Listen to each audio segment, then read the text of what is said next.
30도가 넘는 더위가 연일 계속되고 있습니다. 물들도 좀 자주 잡수시고 뙤약볕에는 가급적 나가시지들 마시고 조심들 하셔야 되겠습니다. 채널 24K 하석영의 오늘은 알아야 국민 노릇도 한다를 좀 진행해 보겠습니다. 오늘 좀 여러분들하고 함께 나누고 싶은 얘기는 과연 상식이라는 건 뭐고 포퓰리즘이라는 건 뭐냐 하는 주제입니다. 요즘 뭐 선거판만 닥치면은 늘 많이 언론에 떠도는 얘기가 포퓰리즘이라는 얘기죠. 근데 그 포퓰리즘 실제로 이게 뭐냐? 여기에 대해서 확실하게 정의를 내려보려는 시도, 이런 걸 해보신 유권자들은 또 많지 않은 것 같습니다. 이런 얘기를 한번 생각해 보는 거로 얘기를 시작을 하죠. 나는 존재한다. 오늘의 나는 어제 또는 20년 전의 나와 똑같다. 배은망덕한 짓은 비난받고 처벌받아야 한다. 삼각형의 세각의 합은 180도이다. 전체는 부분보다 크다. 모든 결과에는 원인이 있다. 감각은 믿어야 한다. 내가 서 있는 땅은 단단하고 물질을 가지고 있으며 독립적으로 존재한다. 태양은 내일 다시 떠오를 것이다. 열과 냉기는 서로 다른 것이고 빨강과 하양도 다르다. 소와 나귀는 다르다. 진리는 존재한다. 신은 존재한다. 이 늘어놓은 이 명제들은 1770년대 스코틀랜드의 대학 교수였던 비티라는 사람이 상식이란 무엇인가를 탐구하면서 쭉 점검을 해본 그런 명제들입니다. 지금 앞에 늘어놓은 이런 얘기들이 인류가 상식이라고 생각하는 것들이다, 이런 얘기입니다. 여러분들은 이 얘기 중에서 몇 가지나 맞아, 정말 그래 라고 생각을 하셨는지 모르겠습니다. 제가 보기에는 현재의 천체 물리학이나 과학 이런 지식까지를 동원해서 이 얘기들을 다시 점검을 해보면 이 중에 맞아, 꼭 그래 라고 이야기할 수 있는 답이 그렇게 많지 않은 것 같습니다. 잘 해봐야 아마 태양은 내일 다시 떠오를 것이다 정도. 내일은 분명히 다시 떠오르겠죠. 그러냐 50억 년 후에도 그럴 거냐, 그거는 알 수 없는 일입니다. 내일 다시 떠오른다는 조건이 주어진다면 그건 상식이라고 해도 될 겁니다. 그 밖에 쭉 나온 얘기 중에서 별로 그래 라고 대답할 수 있는 게 지금 21세기 오늘에 별로 없는 것 같습니다. 삼각형의 세각의 합은 180도이다. 그건 맞지 않냐? 그건 항상 그렇지 않냐? 그것도 아니죠. 리만 공간이라고 하는 특수한 기하학적인 공간에 가면 이 얘기도 성립하지 않는다는 거를 이미 우리 인간들은 알고 있습니다. 열과 냉기는 서로 다르냐? 그렇지 않죠. 우주에 나가서 그 온도 차이를 따져보게 되면 어느 게 열이고 어느 게 냉기라고 해야 될지 알 수 없습니다. 빨강과 하양이 다른 건 분명하지 않냐. 그것은 빛의 파장의 문제일 뿐이고 인간의 착시 중에 하나일 수도 있다라는 게 오늘 과학이 보여주는 현실입니다. 참 무엇을 상식이라고 할 것이냐? 참 쉽지 않은 얘기죠. 고대의 그리스의 철학자들부터 시작해서 동양의 제자백가라는 사상가들, 그들이 만들어낸 철학이라는 것도 모두 따지고 보면 과연 인류가 그것은 절대로 옳아라고 믿을 만한 그런 상식은 어떤 것들이 있느냐 하는 것을 찾는 과정인 것이겠죠. 18세기에서 19세기에 이제 앞에 말씀드렸던 BT 교수를 아마 공식적인 기록상으로는 그를 이제 본격적인 연구를 한 연구자, 최초의 연구자로 기록하고 있습니다만은 스코틀랜드에서 상식 철학이라는 그런 흐름이 생겨난 뒤에 상식의 탐구라는 것이 곧 진리의 탐구다, 이런 흐름이 생겨나기도 했고요. 아직도 이에 대한 해결은 인문학적으로 이루어져 있는 상태가 아닙니다. 무엇을 상식이라고 할 거냐 하는 거죠. 이러한 근데 상식이라는 문제가 권력과 명예, 이것을 추구하는 정치라는 주제와 또 결부가 되게 되면 아주 더욱 복잡한 언어를 만들게 되는데 소위 포퓰리즘이라고 하는 그러한 새로운 현상이 나타나게 됩니다. 원래 이 포퓰리즘 그 원어는 포퓰루스 라틴어죠. 라틴어로 인민, 대중, 민중이라는 뜻을 갖는 언어, 거기서 파생한 언어입니다. 그래 이 포퓰리즘이라는 것을 어떻게 정의하고 있느냐 하는 걸 사전에서 한번 찾아보면 캠브리지 사전에서는 보통 사람들의 요구와 바람을 대변하려는 정치 사상 그리고 활동, 상식이라는 문제하고는 굉장히 많이 떨어져 있는 언어라는 거죠. 사전에서 정의 내리는 게. 보통 사람이라는 것이 과연 어떤 사람들이냐 하는 문제가 이 사전의 정의를 해석하려면 먼저 선행되어야 할 것이고, 왜 이것을 꼭 정치 활동하고만 연결해야 되느냐, 이 부분을 이해해야 할 것입니다. 롱맨 사전이라고 하는 영국의 이제 아주 권위 있는 사전이죠. 거기서 포퓰리스트라는 단어를 찾아보면 첫 번째 정의는 오픈 드럭이라는 전제를 달아서 뭐냐면 다소 비하하는 듯한 의미로 쓴다면이라는 전제인데요.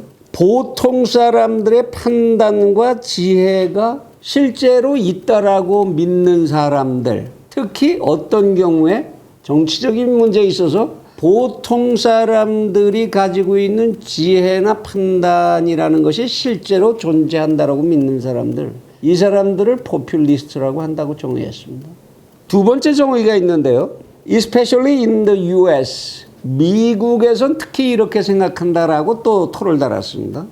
보통 사람들을 대변한다고 주장하는 그러한 정당의 멤버, 이 사람들을 포퓰리스트라고 한다. 이렇게 정의를 내리고 있습니다. 미국에서는.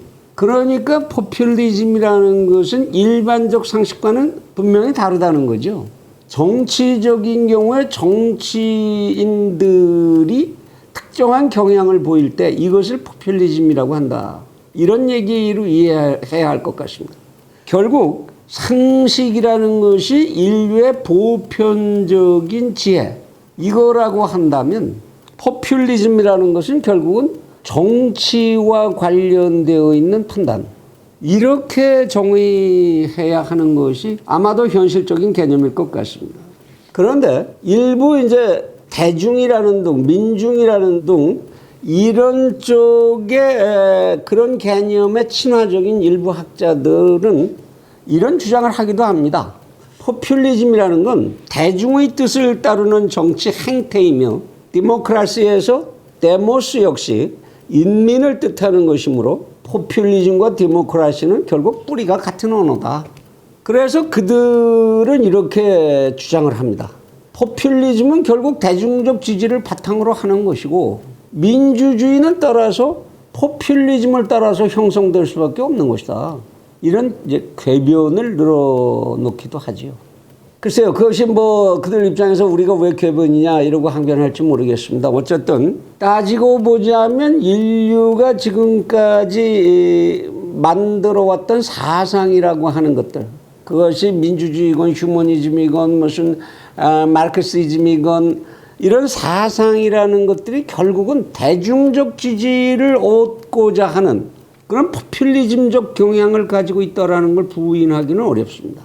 그리고 앞에서 우리가 예를 살펴봤어도 절대 진리에 해당하는 인간의 변하지 않는 상식이라는 것, 이런 것도 상상하기가 참 어려운 것이고 보면 포퓰리즘적인 명제와 상식이라는 명제, 이 둘을 완전히 구분할 수 있겠느냐라는 것은 사실 굉장히 지난한 문제인 것은 분명한 것 같습니다.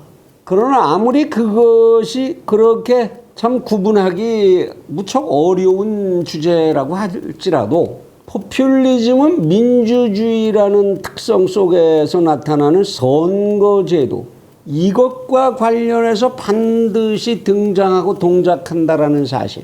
민주주의에서 선거라는 걸 빼버리게 되면 그러면 과연 이런 포퓰리즘이라는 언어 같은 것이 필요하겠느냐, 등장할 수 있겠느냐 하는 그런 생각을 역설적으로 해보고 나면 포퓰리즘은 결국 선거용으로 등장하는 그럴듯한 상식이라는 탈을 뒤집어쓴 그럴듯한 선동적 행위, 선동적 언어, 선동적 관념, 그런 것들이 아니겠느냐라고 정의를 해서 큰 잘못이 있을 것 같지는 않습니다. 그리고 현실적으로 보더라도 이 포퓰리즘이라는 행태는 선거를 예상한 정치인들의 행동 속에서 또는 그러한 정치인들을 둘러싸고 있는 유사한 행동을 하는 집단들 속에서 그들 자신의 개인적인 이익과 성과 달성을 위해서 사용되어 왔다라는 것, 그 사실을 부인할 수는 없습니다. 이러한 사실들을 전부 종합을 해보면 현실적으로 포퓰리즘이라고 하는 언어는 건전한 상식을 기반으로 하는 여론과는 분명히 구분되어야 하는 것이고, 사실성이나 정당성과는 상관이 없는 인기 영합주의라고 해석하고 번역하는 것이 가장 타당하지 않을까 싶은 생각이 듭니다. 특히 이 상식이라는 언어에 대해서 괴테가 한 말을 다시 한번 씹어보고 나면 이 포퓰리즘이라는 언어와 상식이라는 말은 분명히 구분해야 되겠다는 생각이 더 강하게 들게 되죠. 괴테는 이런 말을 했습니다. 상식이야말로 인류의 수호신과 같은 존재다. 인류가 건강한 상식을 공유할 때 인류의 존재 이유와 공정 공용의 방법이 모두 명확해진다라는 거죠. 그러나 포퓰리즘을 그렇다고 말할 수는 없는 것이고, 보면 이 둘을 우리는 분명히 구분하기는 해야 할 것 같습니다. 유권자들이 만일 포퓰리즘이나 상식이나 뭐 그게 다 그거지, 인간들이 말 갖다 붙이면 다 그렇게 되는 거지, 이렇게 이 둘을 구분하려는 시도를 포기하는 순간 민주주의라는 것은 그 순간 완전히 무기력에 빠지게 되고, 정치적 야심가들이 만들어내는 난장판을 우리는 통제할 길을 잃게 되는 것이겠죠. 아무리 그래서 그러한 구별이 어렵다고 하더라도 독버섯과 식용버섯을 구분하지 않고 먹어서는 당연히 안 되는 것처럼, 우리는 이 상식과 포퓰리즘이라는 이 두 가지를 구분하려는 노력을 멈추면 안 될 것입니다. 그렇다면 이 둘을 구분하기 위해서 우리는 뭔가 기준을 일단 세워야 합니다. 그 기준이 영원할 것도 불변할 것도 아니다 할지라도 우리가 그 생각을 바꿀 수 있을 때까지는 무언가 사용할 수 있는 그런 기준을 만들어야 되겠죠. 상대적 기준을. 첫 번째, 저는 그렇게 생각을 합니다. 이 둘을 나누는 기준으로 이걸 나눌 때 이것이 포퓰리즘이냐 상식이냐, 이걸 구분할 때 제일 먼저 생각해야 하는 게 이러한 주제는 어떤 말하자면 기본소득을 전 국민에게 지불하겠다, 이런 주제가 우리를 굉장히 강하게 압박하고 있는 중인데요. 이러한 주제가 과연 누구에게 이익이 되는 것이냐, 이것을 먼저 따져봐서 이것이 정말로 우리 5천만 모두에게 이익이 되는 것이다, 거기에 의심이 없다, 그러면 그건 상식이라고 해야 되겠죠. 지식이라고도 해야 될 거고 지혜라고도 부를 수 있을 겁니다. 그런데 그건 아니야. 이건 해봤자 결국 일부에게만 돌아가는 거고, 결국 이것을 이용해서 어떤 특정한 정치인이 표를 확보하는 데 이익이 가장 현실적으로 예상되는 이익이야, 이렇게 판단할 근거가 생긴다면 그건 포퓰리즘이라고 해야 되겠죠. 그리고 그러한 이익은 과연 일시적이고 제한적인 거냐, 아니면 장기적이고 보편적인 것이냐, 이것을 구분해서 따져볼 줄 알아야 한다라는 겁니다.